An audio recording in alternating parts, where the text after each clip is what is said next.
सभी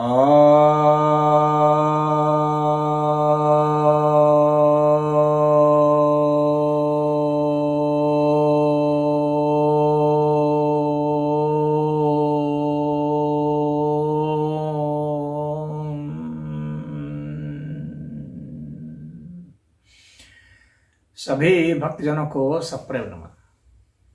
भक्तों, आज आपकी जिज्ञासा का समाधान लेकर आया हूं। एक जिज्ञासा है कि श्राप और वरदान वास्तव में क्या होते हैं, क्या फलित होते हैं?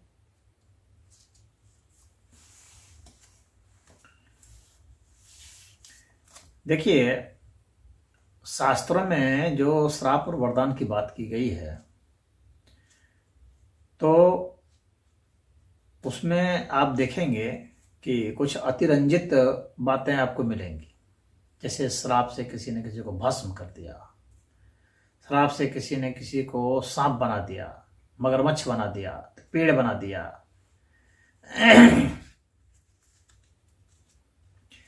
और वरदान भी उसी तरह से कि कोई व्यक्ति वरदान पा करके कुछ हो गया, फिर उसको दे दिया कि नहीं, तुम इसे पेड़ से मुक्त हो जाओगे, इसे भगवान आएंगे छुएंगे, पेड़ से मुक्त हो जाओगे, या तुमको इस तरह से मार दिया जाएगा तो तुम हो गया, तो वरदान हो गया, या तुमको इतनी शक्ति मिल जाएगी, तुम ये कर लोगे, वो कर लोगे, या तुम्हें इतने धन दे दिए गए, तुम इतने धनी हो जाओगे, या तुमको पुत्री ये सब हो जाएंगी। तो इस तरह से बहुत सारे वरदान और बहुत सारे श्राप की कहानियाँ आप शास्त्रों में दी गई हैं, और उसको थोड़ा सा और अतिरंजित करके, जितना उसमें दिखाया गया है उससे भी और ज़्यादा थोड़ा बढ़ा चढ़ा करके ये फिल्म और सीरियल बनाने वाले उसको और दिखा देते हैं, परोस देते हैं। अब जो शास्त्र लिखे गए हैं वे तो काव्यात्मक हैं, काव्य रूप में हैं, और काव्य में तो आप जानते हैं कि बहुत सारे अलंकारों का, उपमाओं का प्रयोग होता है और अतिशयोक्ति उसमें दी जाती है, ताकि लोगों को उसकी गंभीरता समझ में आए। लेकिन अगर उसे हम तर्क के आधार पर, विज्ञान के आधार पर इस तरह से कसौटी पर कसेंगे तो पता चलेगा कि ये तो झूठ है, निरा झूठ है। हाँ, कि बोल करके किसी ने किसी को भस्म कर दिया, ऐसे कोई भस्म होता है क्या? कोई बोल करके भस्म कोई कर सकता है क्या इस तरह से? तो सांप से किसी को श्राप दे करके किसी को सांप और बिच्छू और गधा और घोड़ा ऐसे बनाया जा सकता है क्या? तो नहीं, तो क्या फिर ये झूठ है? नहीं, इसका उद्देश्य दूसरा है। देखो, काव्य जो ऐसा है कि काव्य को समझने के लिए आपको उसकी शैली को समझ करके फिर उसके हिसाब से आपको अर्थ लगाना सीखना होगा। इसीलिए कहा जाता है कि उसको वैसा का वैसा नहीं लिया जाता है, बल्कि उसको जो गुरु होते हैं और विद्वान होते हैं उनके पास जा करके उसके अर्थ पूछे जाते हैं। अन्यथा यदि आप सामान्य आदमी अगर ऐसे पढ़ लेगा तो कहेगा अरे बकवास है, झूठ है, या अंधविश्वासी हो जाएगा। नहीं नहीं, ऐसा ही हुआ था, यही हुआ था, ऐसे ही होता था। हाँ, उस समय के लोगों में वो शक्ति थी, अब के लोगों में वो शक्ति नहीं है। उस समय के साधु संतों में शक्ति थी, अब के साधु संतों में शक्ति नहीं है।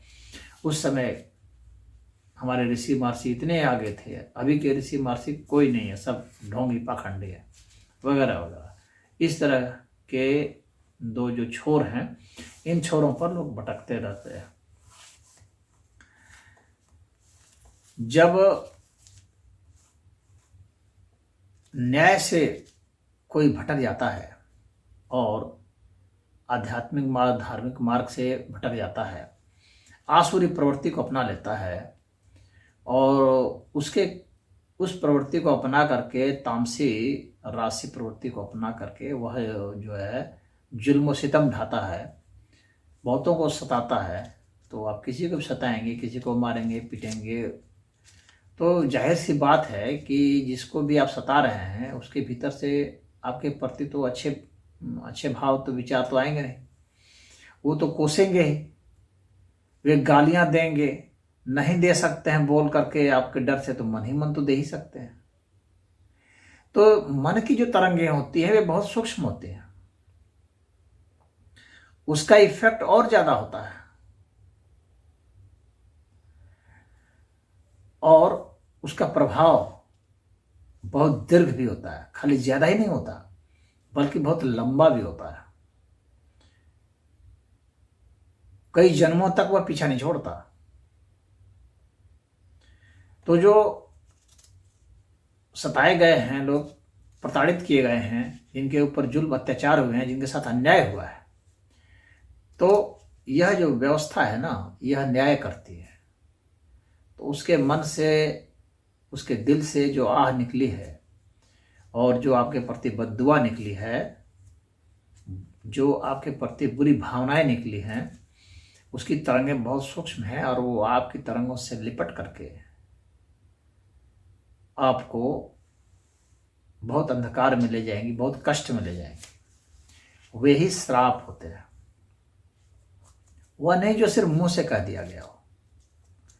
श्राप का मुंह से कहने से भी बहुत मतलब नहीं है, वह अगर मन से भी कहा गया हो, मन से कोसा गया हो, तो होता है, उसका प्रभाव निश्चित ही होता है। लेकिन उसके भी अपने दायरे हैं, उसकी सीमाएं हैं। ऐसा नहीं कि वह बिल्कुल ही असंगत बात कुछ हो जाएगा, कुछ असंभव सी बात कर दे, कुछ असंभव कह दे कि यह हो जाए, तो वैसा थोड़ी हो जाएगा। एक आदमी कह जाएगा तुम पत्थर हो जाओ, तो वो पत्थर थोड़ी हो जाएगा। हाँ, स्तब्ध हो सकता है, पत्थर सरीखे, उसमें कुछ गुण आ सकते हैं, कठोरता उसमें कुछ आ सकती है। उस अर्थ में एक कवि जो है उसको पत्थर कह सकता है, क्योंकि कवि कुछ और दृष्टि रख करके कुछ कहता है, सोचता है, लिखता है, परंतु उसको वैज्ञानिक दृष्टि में, अब यहाँ पर जो दिक्कत आती है वो यही आती है कि कवि की दृष्टि को वैज्ञानिक दृष्टि से जो है हम मेल कराने की कोशिश करते हैं, तो यहाँ पर गड़बड़ हो जाता है।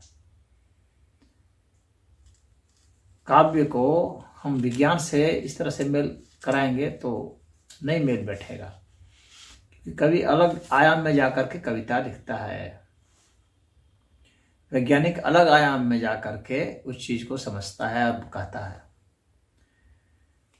तो जो इन दोनों आयामों को जानता है वह समझ सकता है इस बात को, और जो इन दोनों में से कोई एक आयाम को ही जानता है वह नहीं समझ सकता, वह कुछ ना कुछ उसका अर्थ अनर्थ करेगा।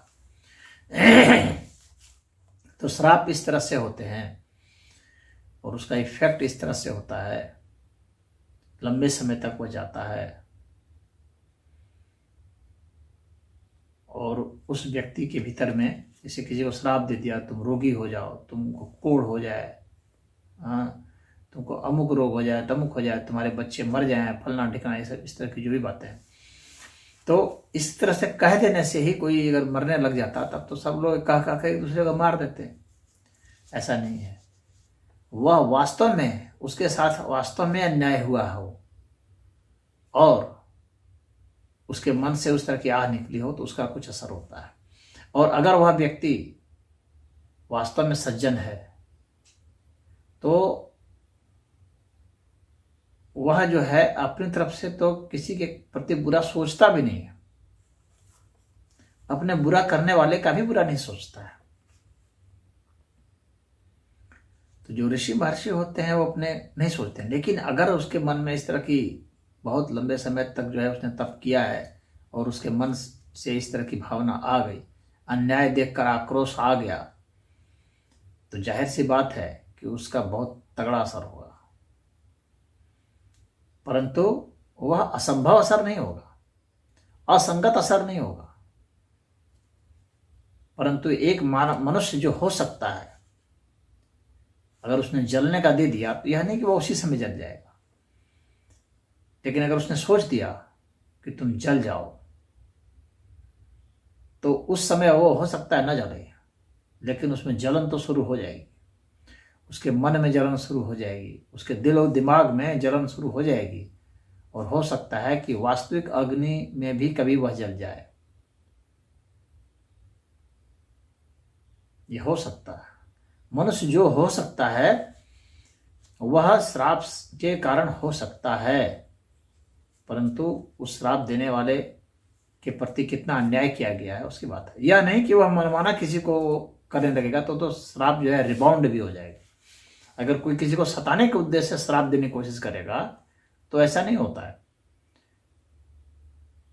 वह तो उसका अहंकार फिर हो गया, बल्कि यही दोषी हो गया श्राप देने वाला, और वह श्राप इसी के ऊपर पड़ेगा और वह खुद जो है वह खुद दुखी हो जाएगा, खुद जो है उसको वह उस तरह के कष्ट हो जाएंगे, चाहे रोग हो जाए या जो भी हो जाए। जो उसने दूसरे के लिए सोचा है वह उसके साथ हो जाएगा। तो जो वास्तव में जो ऋषि महर्षि होते हैं वे तो किसी का बुरा सोचते नहीं, लेकिन अगर कभी अत्यधिक किसी ने अत्याचार और दुराचार कर दिया है तो उसके मन में आक्रोश आ सकता है, तो उसे ये श्राप फलित हो सकता है।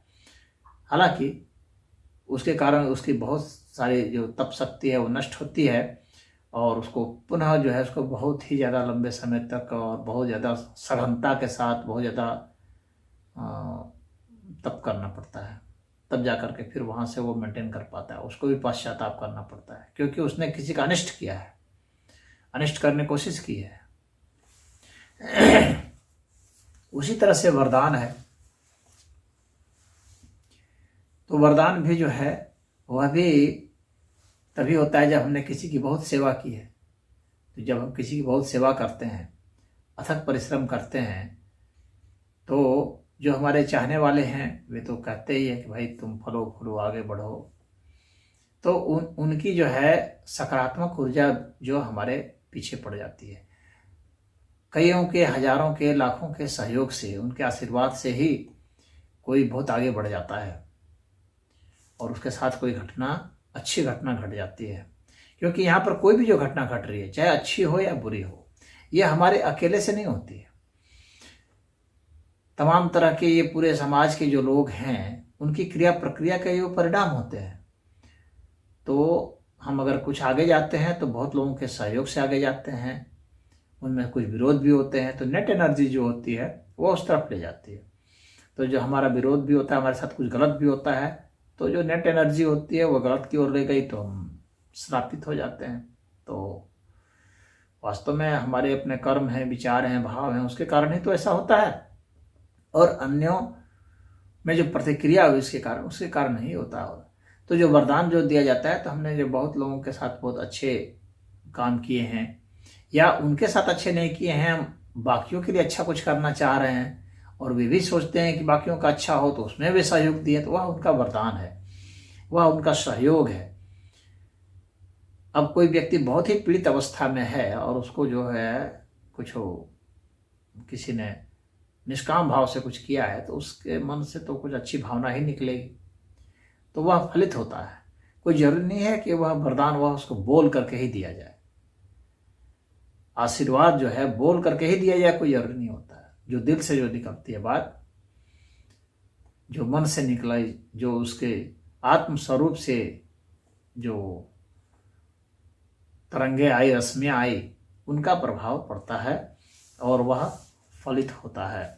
तो बहुत जो सत्यनिष्ठ व्यक्ति हैं, जो ऋषि महर्षि हैं, उनको पता है कि आगे क्या होना है, उनको आभास है उस चीज़ का, तो उसके हिसाब से वे बोल देते हैं, तो वो घटना घट जाती है। तो हम सोचते हैं कि उन्होंने वरदान दिया। तो वरदान भी जो मनुष्य हो सकता है, जहाँ तक हो सकता है उतना ही तक, जहाँ तक संभावना होती है वहीं तक हो सकता है। असंभव वरदान भी नहीं होते हैं, असंभव वरदान फलित भी नहीं होने वाले हैं। तो कथाओं में सुने होंगे कि भाई अमरता का वरदान मांगा, लेकिन कहाँ कोई अमर हो पाया।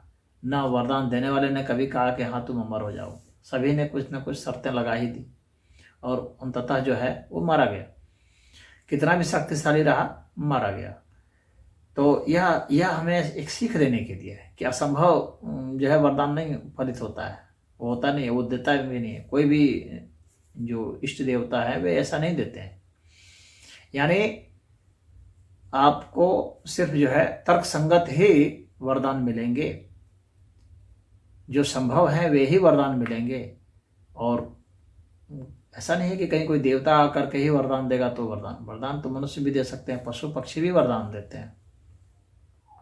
आप उनकी भी सेवा कर रहे हैं तो उनके भी दिल दिमाग से, उनके भी आत्म तत्व से आपके लिए तो अच्छी ही भावनाएं आएंगी, अच्छी ही रश्मियाँ आएंगी, अच्छे ही विचार आएंगे, अच्छी ही तरंगें आएंगी। तो उससे जो है अच्छा ही प्रभाव आप में आएगा। नेट रिजल्ट क्या आएगा? क्योंकि ऐसा नहीं है कि आप, बहुत लोग सोचते हैं ऐसा कि भाई हम तो सबके लिए अच्छा ही सोचते हैं, करते हैं, लेकिन फिर भी हमारे साथ कुछ बुरा हो जाता है। तो बुरा हो जाता है तो ऐसा नहीं है कि आपने अभी जो किया है सिर्फ उसी के परिणाम है, आपने पहले क्या किया था उसके भी परिणाम जुटते हैं। और ऐसा भी कोई जरूरी नहीं है कि आपने पहले भी कुछ बुरा नहीं किया और अभी भी बुरा नहीं कर रहे हैं तो आपके साथ बुरा नहीं होगा, ऐसा नहीं है। यहाँ पर तो क्रिया प्रक्रिया होगी, आपसे आपके रिएक्शन में कोई होगा, क्योंकि अच्छे के प्रति कोई अच्छा ही हो ऐसा कुछ नहीं है।